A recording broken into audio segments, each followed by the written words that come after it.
Meaning of free running. Freerunning. Free running. Freerunning.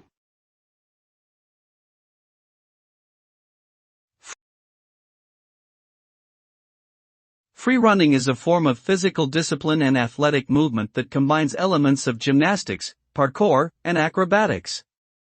It involves using your body to move through your environment in a fluid and efficient way, often incorporating jumps, flips, and other acrobatic movements. The goal of free running is to be able to move through any environment with ease and grace, overcoming any obstacles that come your way. Free runners often train in urban environments, using buildings, walls, and other structures as their playground.